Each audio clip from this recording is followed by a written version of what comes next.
Jeremy, come up here and take a place right here, and we'll get this started.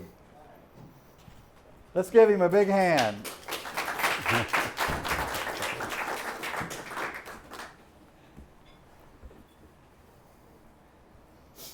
Jeremy, it's nice to see you again.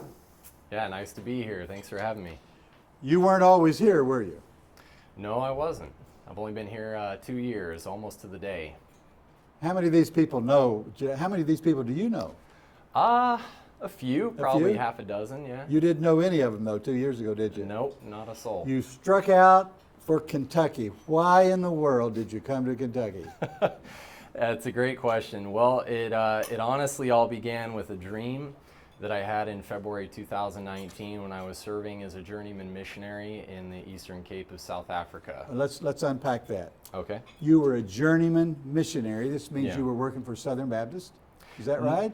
No, I use the term loosely. It means Oh. I was just basically independent, looking for open doors of ministry, while I also had patrons supporting me.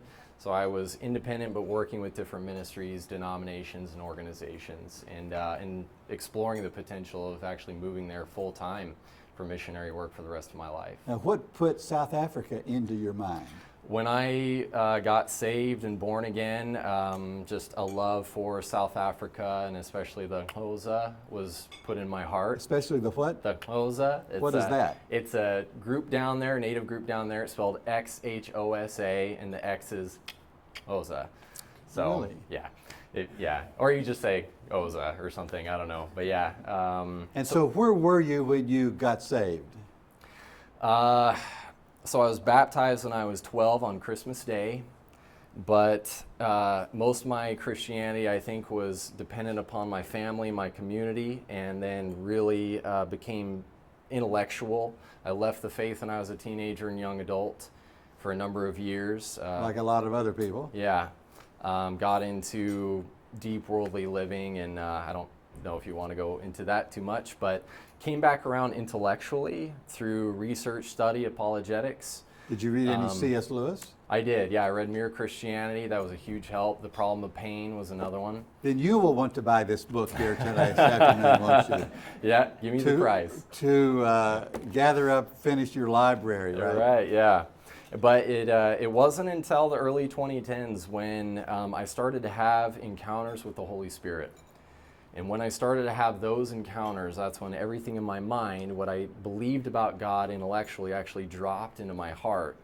And then my whole life really, really changed. I actually loved Him more and knew Him in a way I never knew before. Okay, let's suppose you're talking to somebody that knows nothing about religion. Yeah. What do you mean an encounter with the Holy Spirit? That's a great question. Well, the best way I could describe the meaning is by describing the experience.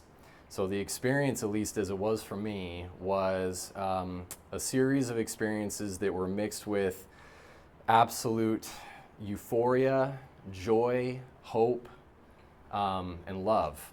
And one of which that was probably the most prominent is I went to church on a lunch break that I had, and I was the boss at the time, and I could kind of play hooky.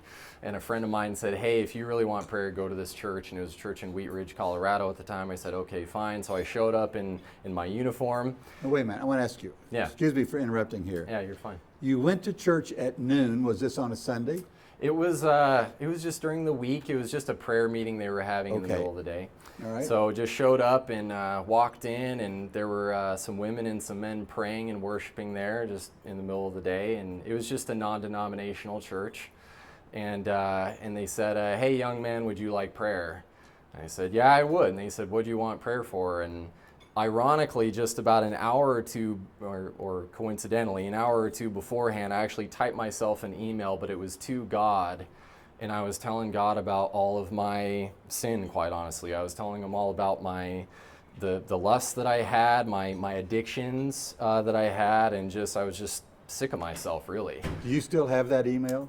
I'm sure I could pull it up. I have the same email address. So when I showed up, they said, "What do you want prayer for?" And I said, I don't know. I would just like prayer. I was in the state of mind of just typing out all of the ways that I just wanted God to change me. And so when I showed up, they invited me up to the front of the church. They laid hands on me, started praying, and my whole life changed right then and there. You felt something, or you had an experience then, or Yeah. it was a lifestyle switch? I had experiences that were very similar leading up to that point, but it was at that point where I actually felt like I really gave myself over to Jesus. I actually surrendered. I was tired of myself. I was tired of my living, and the power was so strong. And again, this isn't necessarily everybody's experience. I don't want to make it sound like you have to have an experience like the Apostle Paul or something like that, but maybe it's because I'm so stubborn that I needed something like this. But I ended up quite literally in the experience and the power of what I was feeling. My legs gave way.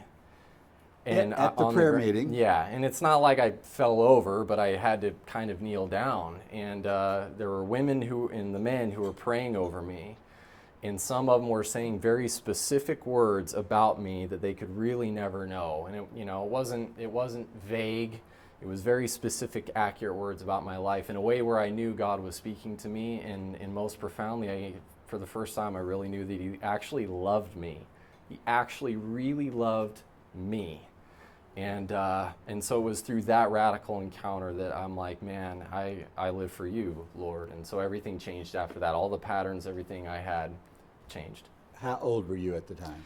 I think I was 23, is in my early 20s. Yeah, 23 years old. Now, we got sidetracked on this. Sure. We were talking about you going to South Africa. Yep. On a mission. Yeah. What happened when you got to South Africa? That you were converted at 23. When you went to South Africa, how old were you? The second time I went for this purpose that we talked about earlier, I was 30 years old. I just turned 30.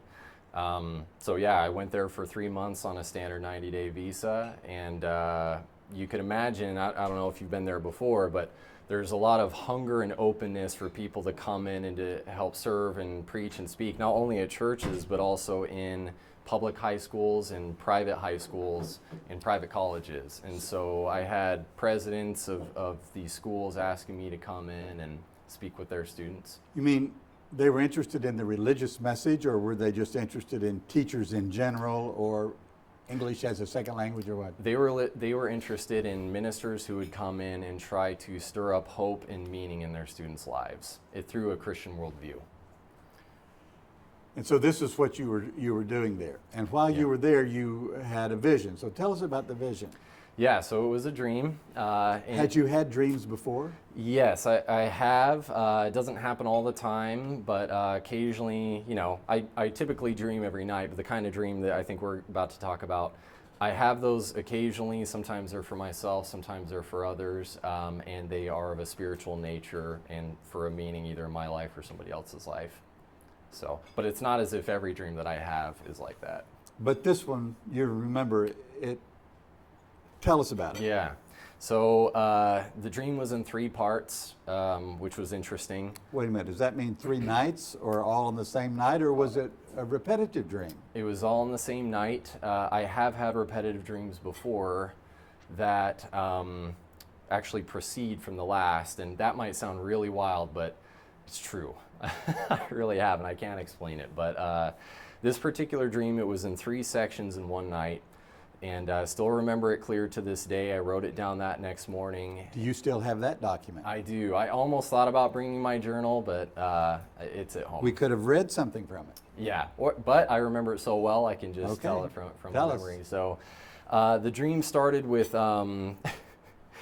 in the movie Braveheart, there's a scene where William Wallace has grown up and he comes back to his hometown where there's a wedding. Did you see Braveheart in your dream? No, but I make that reference because in that particular scene, there's a song that's playing by all the Scotsmen while the wedding's going, and actually in the album of the movie, it's called The Wedding Song. The Wedding Song. So in my dream, I'm hearing that song play very clearly. And in the dream, I'm with a woman and all my friends and family around me. I recognize my friends and family. I don't recognize the woman. I take her now I'd like to stop and talk about this. Okay. Were you married at the time? No, I wasn't. Okay. Yep. You had a dream about a woman. That's not unusual. Yeah, right. We can all relate to that. But you're going to turn into something religious, I can tell. Right Yeah, now. well, I mean, I didn't write the dream. But we're interpreting the dream here Sure, today. yeah, Okay. yeah. All right. So I'm with the woman, and everybody is in celebration and joy of a wedding ceremony, and then they're all sending us off with joy, great joy and hope. So I take the woman by the hand, we start running up a hill to the edge of a cliff where there's a waterfall. We both take our clothes off. We needed to be naked, and I think there is a purity and an innocence there, both with our union, but also in the meaning of, I think, what God wanted to do. So we jump off the cliff and we land into a giant fresh pool of water. Okay, now wait a minute. You're having a dream, you're 30 years old, you and a naked woman are jumping off of a cliff into the water. Yes, that's okay. right. Yeah. I'm going to make sure I'm following the story here. But the theme of it, I want to emphasize that the theme of it was joy, hope, and in the nudity, there was a purity and an innocence to it. So we jump off in the water. We both land in the pool. We swim up to the shoreline, and then I felt very strongly that there was an invitation for me to jump back into the pool. So I jump back into the pool, and I guess for time's sake, I'll skip going to the bottom of the pool. But as it relates to Kentucky, when I came back out of the pool and onto the shoreline, we were with a completely different crowd of people that I didn't know. None of them knew me, and they didn't seem too interested that I was there. I was just kind of existing among them, and that's basically the first act of that dream. Do you see anybody in the room today that appeared in your dream? The woman in my dream didn't have an appearance, and none of the people necessarily did. But of course, it was a year later that I met the woman who then became my wife, almost to the month. Okay, let's go to Act 2 of the dream. Okay. Well, I should mention Act 2 and Act 3 doesn't necessarily pertain to Kentucky right now. I would say those are still future events that haven't happened yet. Well, describe them to us. Okay, so the second dream is that I've been with a crowd of people for a period of time, and a man comes up who is very angry with me, and he seems really out of sorts, really discombobulated, and he's throwing knives and swords at me, and the whole crowd separates as I'm dodging his swords and his knives. And I have a staff, and so I kind of hit him with it in self-defense, and my staff breaks. So someone else suddenly gives me a stronger staff, more like maybe a scepter or something like that. And so I hit him in the heart and in the temple of the head, and he stops fighting, and he ends up kind of dropping to his knees and then leaving the scene. And all the people seemed happy about that in the dream. And so I guess there was a victory or overcoming in that sense, and that's where Act 2 ended. So have you done any research about people who study dreams? A little bit, but I'm sure there's so much more to learn about it. Act 1 you took as a prediction maybe about your future. Yeah. Mm-hmm. You feel the same about Act 2? Yes. Because a lot of times people interpret dreams, they can be referring to things that are going on in your life or things that have happened. Yep. What makes you think these have to do with things that will happen? That's a great question. Well, I have had dreams about me or about someone else presently.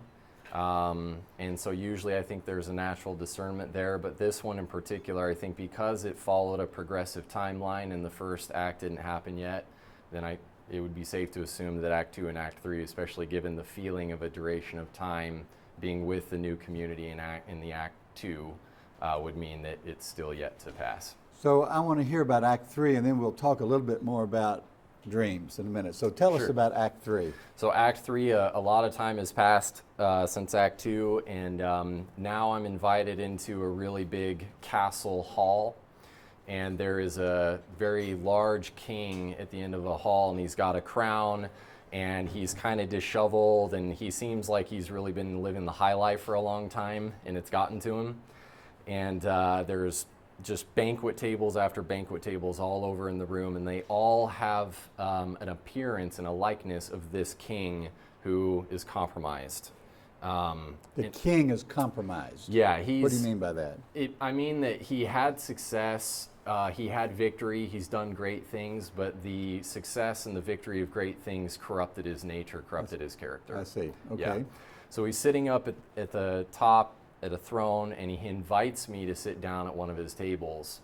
And I'm standing there and I'm looking at everybody at the banquet tables, and I hear the Holy Spirit say very, very clearly, he says, do not become like this king. Do not let your heart go astray. And that was it. And you think now that this is referring to some future event in your life? That's my best guess. Okay. Yeah. So you've talked to me, you've described this three-part dream. Pretty wild. It is pretty wild. When you describe this to other people, what is the reaction you get? It really depends. I think if people have had spiritual or supernatural encounters with God, it's easier to digest and receive. If somebody really hasn't, I think it sounds really foreign and questionable, and I understand that totally. And I think when there are spiritual or supernatural encounters, I think partially, they need to be judged rightly, and part of the judgment is also seeing the fruits of it. And so you interpreted these as a supernatural message to you from God. Is this the way you interpret them? Yeah, absolutely. Yeah, especially because Act 1 has passed. Okay, let's talk about Act 1. When you say it's passed, so what do you mean by this? Well, so February 2019 is when I had the dream. February 2019. 2019, yeah. 4 years, now soon be 5 years ago. Yep. And then it was in January, February of 2020 that I met with a woman who then became my wife, because I hired her to do artwork for my music that I wrote. And a 4.5 hour, a coffee meeting that I thought was just going to be a few hours turned into a 4.5 hour date. And then we ended up getting married. And then. Now, wait a minute, you skipped over a lot of stuff here. Yeah, okay. So you were in South Africa when this happened. Yeah. And you made your way back to where? Yeah, sorry. So I skipped over a lot of stuff here. So in mid-April, I came back to the United States. This is 4 months after the dream. Picked up some odd jobs while I'm kind of developing some ideas and things. Wait, when you had the dream, did you think this was a prophecy about your future? Yeah. Is that what you thought? Mm-hmm. Yeah, because the experience in the dream was paired so much in the likeness of the experiences I've had in the Holy Spirit, where there was great joy and hope and peace. Had you been in a religious culture where these types of dreams were interpreted in these types of ways? I have had some experiences with churches that do have some of that, but that my main upbringing isn't necessarily. They don't necessarily put a heavy emphasis on that, or that's not a common experience. And it's not really a common experience unless I think some places might embellish it a bit. And so at the time you had this triple dream, you were convinced before you came home that this was about your future. Yeah. Yep. So 4 months later you left South Africa and went where? So I came back to Colorado. Picked up odd jobs while I'm considering and praying about moving to South Africa for full time, this time forever. And in the course of the time, I was writing music, producing music, and what kind of music do you do? I do. It's Christian music, but it has more Christian undertones. One or two of them is a little bit more obvious in its worship, but. What do you mean? You write this music? Yeah. You compose the music, write the words? Yep. Yep. I see. Do you sing any John Prine? I'd be embarrassed to admit to you that I never heard of John Prine before you, Dwight, so I'm sorry about that. I had never heard of him either. Oh, okay. Until after he died. Oh, yeah. All so right. I can coach you on that here shortly. I'm sure. So you came back to Colorado. You were piddling around, and what happened? So I reached out to a girl that was a really good friend of mine's sister-in-law. This good friend of mine and I had worked together both in senior and assisted living and in ministry. And I knew that she was an artist, so I said, hey, can I get her number to have her help me with some artwork? So we met up, and she did the art that fall, but I didn't actually really meet with her and sit down until January or February of 2020. So this is a year after the vision. Yeah. You're in Colorado. Yep. You sit down with this woman. Yeah. Did you sense at the time that she was connected to the vision? Yeah, no, not at all. And Okay. in fact, I should say real quick, early January, late December, so December of 2019 into January 2020, I felt like the Lord very clearly told me, you're not going back to South Africa. And it's not that anything was wrong, but I was surprised by that because there were so many open doors and freedom. But partially, he told me that he told me a reason personally why I wasn't going back. There was a little bit of a conviction. But there was another mysterious reason he didn't really tell me yet. It just didn't make sense. Okay. So in January and February, I meet up with Julia. I thought it's going to be a 40-minute coffee meeting, turns into a 4.5-hour impromptu date.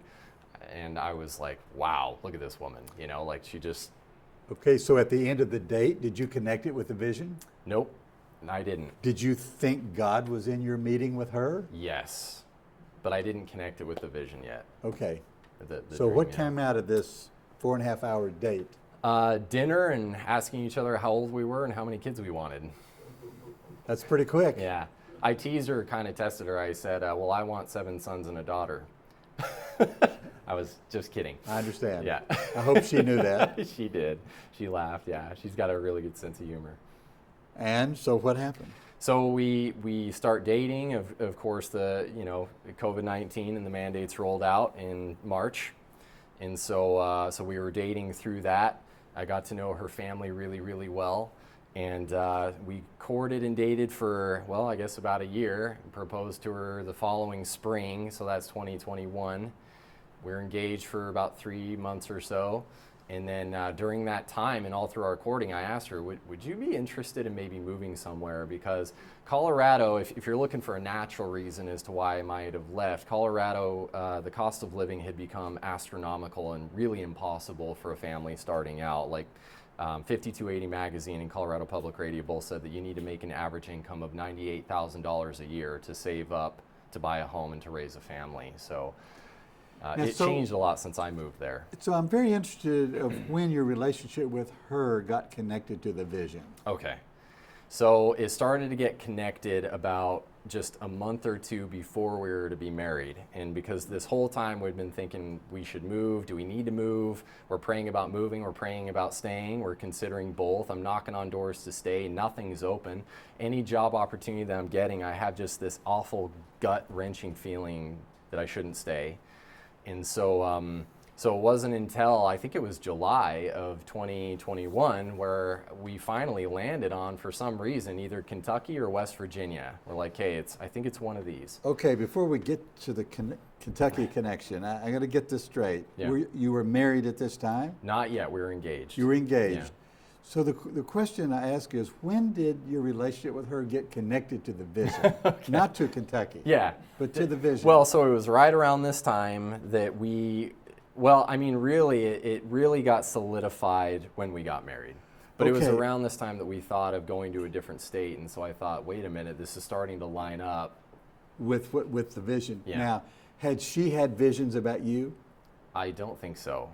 Did you tell her about your vision? I believe I did. What do you mean you believe you did? I did. You did? Yeah.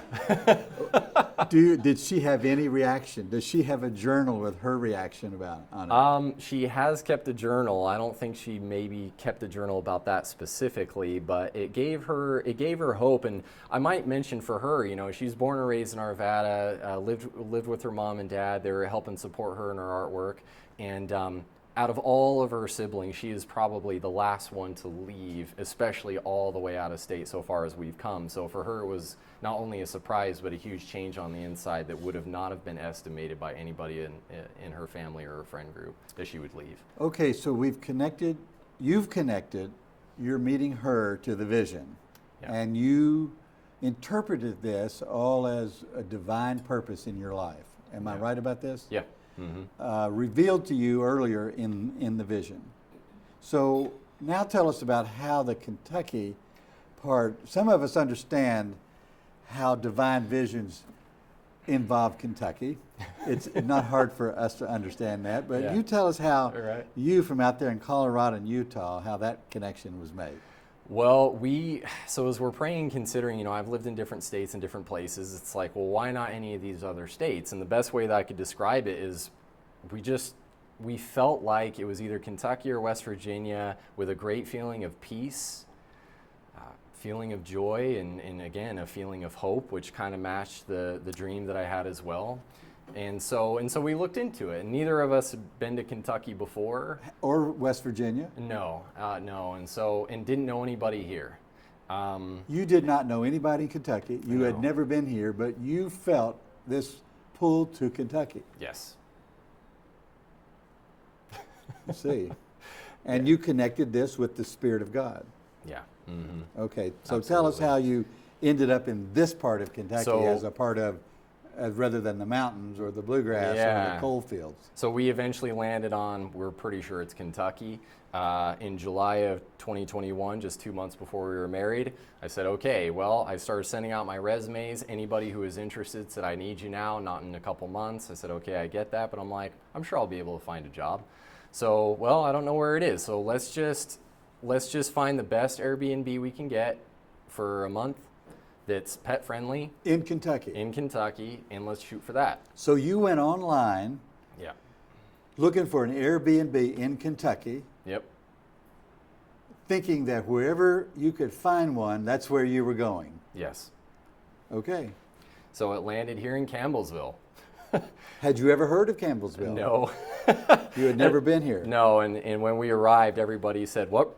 Why Campbellsville? Yeah. Why are you here?" People And are I said, still "Oh." asking that question. Yeah, they are. Yeah. In fact, when we landed in the Airbnb, it's a tiny house just right behind Campbellsville Independent High School, home of the Eagles.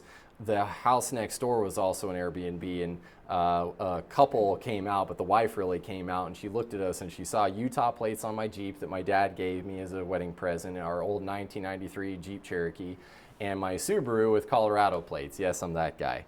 And she was coming out to really inspect us and be like, "What are you doing out here from Colorado? You know, seeing if we're bad blood or something." And I said, "Well, we're Christians. We're newly married. We feel like God let us out here, and so nice to meet you." And she's like, "Do you know anybody here?" See? And we said no. And she said, "Do you have a job here?" And I said no. And then she said, "Are you nuts?" And I laughed. I said, "Yeah, we are a bit." And her and her husband have actually become very dear friends. Their names are Logan and Kimberly. Logan's an optometrist here in town. And they had moved to the area just a few months before. From where? They were on, well, let's see. I think they're originally from Indiana, and she is from the Carolinas. But he was in school for 10 years to be an optometrist, and so they eventually, once he graduated, he found a job out here. But the interesting thing is, they were only supposed to be in that particular Airbnb for a month, and their rental, which was coming up, kept getting delayed and delayed and delayed on it being prepared, and so they didn't know why they kept getting delayed. We like to think they were delayed so that we could meet. And they have ended up absolutely becoming what we call our Kentucky parents, and they call us their Kentucky kids. And, So they're older than you? They are. They're old enough to be our parents' age. Do they still think you were crazy? Yes, but they've also had a life of faith of unconventional things as well, which oftentimes the faith can go that way. So you told them your story Yeah. of visions and impressions and impulses that have directed your life both to go to South Africa, leave South Africa, meet up with this woman, marry this woman, move to Kentucky, all of it with these impressions from the Spirit of God, you think. Yeah. And they have understood this Yes. Yeah. and have accepted it. They are believing people. Yeah, they're both Christians. Really great Have people. they had these kinds of experiences? They've had spiritual experiences. I don't know if they've had experiences through dreams quite like maybe what I've described, but so I couldn't answer that part. But So here you are in Campbellsville, Kentucky. Have you found a place to live and a place to work? yeah, so man, each one of these stories I'd need another 30 minutes to tell you, Dwight. But we have found a place to stay, and it was quite literally in the last couple days that we were running out of a place to live. There was no Airbnb that was available for us. There was no extended stay that was available. There was literally no place to live in Kentucky or southern Indiana or southern Ohio or northern Tennessee. And so we ended up finding a home in Greensburg, a 1940s house that needed a lot of work, but a lot of potential. And that's what we ended up buying. I had a little bit of money reserved from a home that I sold in Colorado in my anticipation of moving to South Africa. So bought a home, and a friend of mine actually called me about a month after we landed, and he was interested in being business partners. So he and I have both done some work on some homes, and I help him as the primary host for some vacation rentals. So let me ask you, you have cited the purposes of God and the pull of God in this whole journey. Yep. Do you have a sense now about why you ended up here and what it is you're to do here? Not exactly. I mean, why would you say that? Yeah. Why did God want you here and in this part of the country, this part of the state? Yeah, he'd probably give me an answer like an answer he gave Job. Which wouldn't be much of an answer, would it? Well, it's an answer about his character and nature. I think, it's hard to just say it's one thing. I think it's many things. I think it's for me, it's for Julia. I think it's for potentially raising kids. I think it's opportunity. I think it's good friends and community and family that we would have never met otherwise, that in some ways have been closer to me than a lot of friends that I know in other states.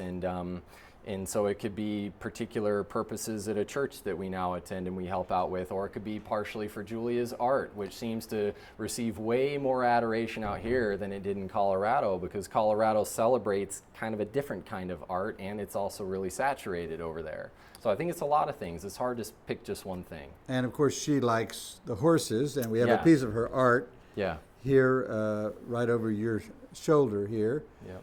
And but the kinds of things you've described could have happened anywhere. Meeting good people, Sure. Buying a 60-year-old home, and working in a church. I mean, those kind of things could and do happen everywhere. Absolutely. So there's no real clarity for you yet about why Kentucky. No, and I think that's why faith is needed, because if I had clarity, if I could see it beforehand, then faith wouldn't be required. Okay, have you had any more visions? About this specifically? Well, about your life and your future and all of that. About me and my life, no, I can't recollect one right now about me, no. And so still this triple vision that you had in South Africa now was 5 years ago. Yep.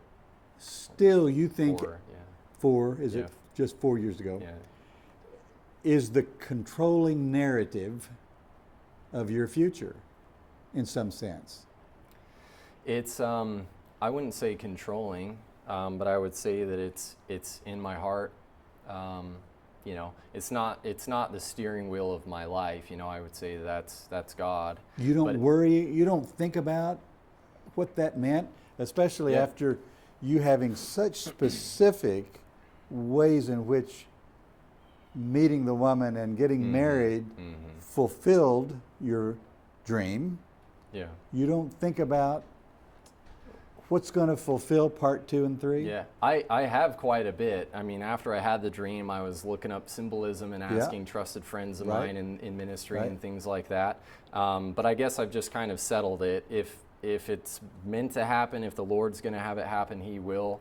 And, and just live the daily life and see what plays out. So let me ask a question about these kinds of dreams. Do you think the fulfillment of part 2 of your dream is contingent on your behavior in some ways? Or do you think it is bound to happen because it was revealed to you? There's a mystery there. There it is. Yeah. That's a question I'm asking you. I do believe that as a Christian, I do have a responsibility in loyalty and in faithfulness and in abiding in Christ to follow the path that He's laid before me. That's not to say that it's, of course, in my own strength or my own power to do it, but it's in relational loyalty that I'm with Him. So yeah, I think Jesus is very clear in warnings about disobedience, or about not abiding, or putting up with certain things, like in letters to the churches in Revelation, you know. So I think there is, there's obedience, disobedience, but His grace is huge. It abounds over my faults.